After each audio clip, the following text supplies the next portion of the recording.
You're losing weight on the scale, but somehow you look softer, not leaner. And if that's messing with your head right now, stay with me for the next few minutes because I'm going to explain exactly why this happens and what you need to change today. Most people think weight loss and looking leaner are the same thing, but they're not. And this is the single biggest misunderstanding in fitness that keeps people stuck in a frustrating loop of dieting harder and harder while looking worse and worse. Here's the science. Your body weight is made up of multiple components: muscle, fat, water, glycogen, and even the food sitting in your digestive tract.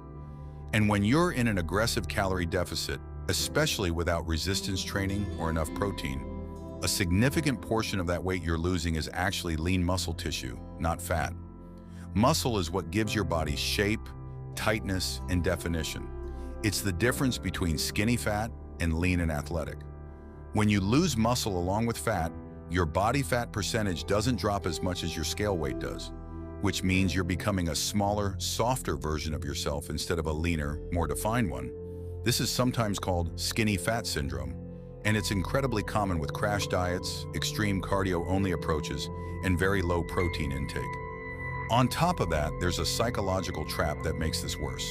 When the scale goes down, your brain releases a dopamine hit and tells you, this is working, keep going. So you cut calories even further, do more cardio, and drop protein because you're trying to eat less overall. But this accelerates muscle loss even more, creating a vicious cycle where you're chasing a number instead of chasing a physique. This is why bodybuilders and physique athletes almost never judge progress by the scale alone. They use mirror checks, progress photos, how clothes fit, and strength levels in the gym because these are far more accurate indicators of actual fat loss versus muscle loss. Another huge factor is water retention and glycogen depletion. In the first 1 to 2 weeks of a new diet, especially a low-carb one, you lose a lot of water weight and glycogen, which shows up as a dramatic number drop on the scale. But this has nothing to do with fat loss. And once you reintroduce carbs or your body adapts, that weight can fluctuate right back, confusing people into thinking they're gaining back fat, when really it's just water and glycogen refilling your muscles, which is actually a good sign, not a bad one.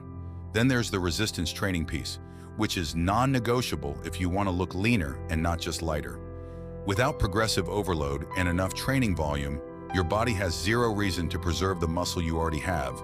So in a calorie deficit, it will break down muscle tissue for energy just as easily as it burns fat, especially if protein intake is low. This is why strength training 3 to 5 times a week paired with a moderate sustainable calorie deficit, not a drastic one, is the actual formula for looking leaner, not just weighing less. Protein intake is equally critical here. Most people drastically underestimate how much protein they need during a cut, and eating somewhere around 1.6 to 2.2 grams of protein per kilogram of body weight has been shown in research to preserve lean muscle mass far more effectively during a calorie deficit compared to lower protein intakes, which directly protects your shape and muscle definition while you lose fat. Sleep and stress management play a bigger role in this than most people realize too. Chronic stress and poor sleep spike cortisol levels, and elevated cortisol is linked to increased fat storage, particularly around the midsection, while simultaneously impairing muscle recovery and growth. Meaning you could be eating perfectly and training hard, but still not seeing the lean, tight look you want, simply because your sleep and stress levels are undermining your results behind the scenes. There's also a psychological piece around body image and perception that nobody talks about enough. When you're in a deficit for a long time, your brain's relationship with your own reflection can get distorted, a phenomenon closely tied to what's discussed in body dysmorphia research, where you genuinely cannot perceive the changes happening to your body accurately because you're comparing yourself to yourself every single day instead of taking a step back and comparing photos from 4, 8, or 12 weeks apart. Which is why weekly photos in the same lighting and pose are so much more useful than staring in the mirror daily, expecting to see a dramatic transformation overnight. So what should you actually do differently starting today? First, stop obsessing over the scale number alone and start tracking body fat percentage estimates, progress photos, and measurements like waist, chest, and arms on a bi-weekly basis. Second, prioritize resistance training as your main form of exercise instead of relying purely on cardio or fasted walking, because muscle is metabolically active tissue that literally shapes how lean you look. Third, eat in a moderate calorie deficit of around 300 to 500 calories below maintenance, rather than a drastic 1,000 plus calorie cut, because slower fat loss preserves far more muscle mass than rapid weight loss does.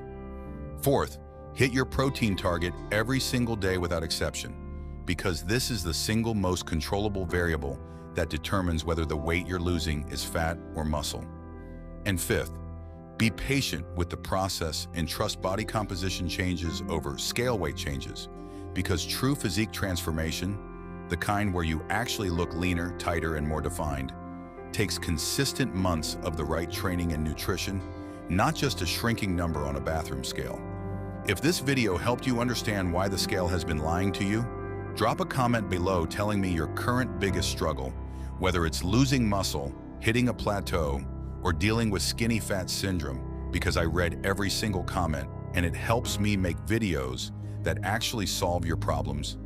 And if you want more science-based, no BS fitness content that cuts through the confusion and gives you real actionable strategies, make sure you hit that like button right now, because it genuinely helps this video reach more people who are stuck in the same frustrating cycle you might be in. And subscribe to the channel with notifications turned on so you never miss the next video where we break down exactly how to build a leaner, stronger physique the right way. Thank you so much for watching. I'll see you in the next one.